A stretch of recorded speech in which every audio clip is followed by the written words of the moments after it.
Good morning viewer. আজকের next destination কোথায়? আমরা উবুর থেকে ফার্স্টে আমরা চেক আউট করি।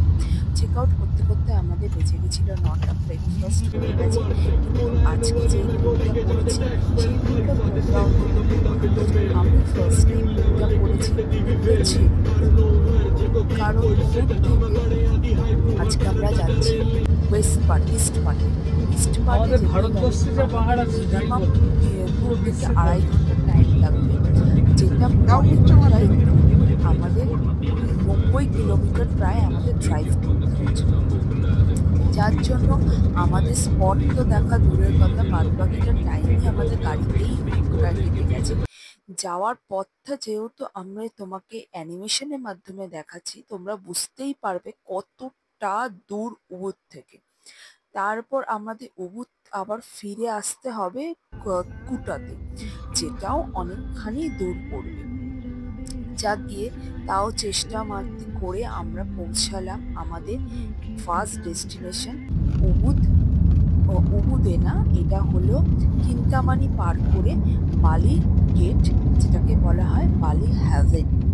আর এই স্পটটা দেখার জন্য সবাই আসে বালিতে, আর এটা সত্যি অপূর্ব জায়গা। কিন্তু যাওয়ার পথে একটা জিনিস বুঝতে পারলাম যে এইটি আমাদের সবচেয়ে বড় ভুল ছিল, যে জায়গাটা আমাদের মেনশন করে কতটা কিলোমিটার আমাদের দেখে আমাদের সকাল সকালই বেরোনো উচিত ছিল।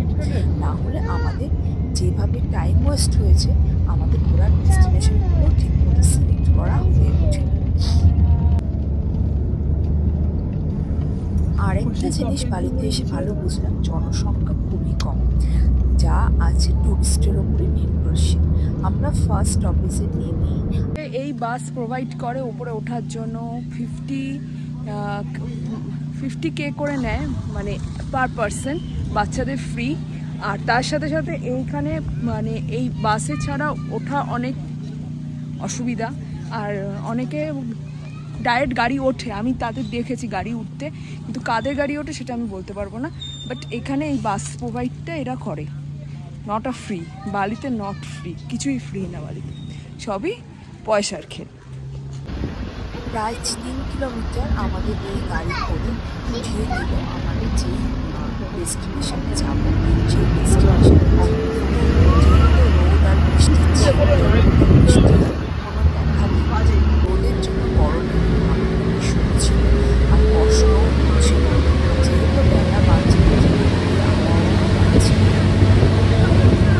জায়গাটি হলো যেটা বালিগেটের উল্টো দিকে, কিন্তু জায়গাটা এখানে ফটো সেশনের জন্য নাম্বারিং করা আছে প্রত্যেকটা টিকিটে, তাই নাম্বারিং অনুযায়ী দাঁড়িয়ে থাকতে গেলে আমরা ঠিক একটা ব্যবস্থা করে সব ফটো তুলে আমরা চলে এসেছি। এখানে আমাদের সারেন দিচ্ছে, যেই সারেনটা পরে আমাদের উপরে উঠতে হচ্ছে, কারণ সারেন ছাড়া এন্ট্রি নেই।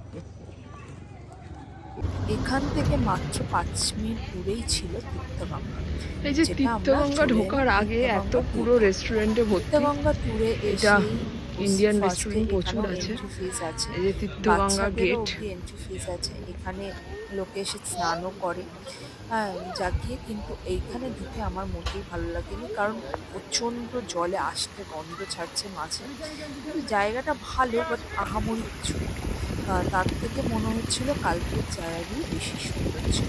তাই এখানে সবাই মাছকে খাওয়াচ্ছে, আমি মাছকে খাওয়াইনি, আমার মেয়ে খাওয়াচ্ছিল। এখানে মাছ খাইয়ে অনেকে ফটো সেশন করছে, আমিও ছোটোখাটো একটু ফটো তুলে, যা গিয়ে বৃষ্টি আসার যে টাইম হয়ে গেছিলো, আমিও ফেরার পথে রাস্তা ধরলাম, কারণ আজকে আমরা কুটাতে চেক ইন করবো।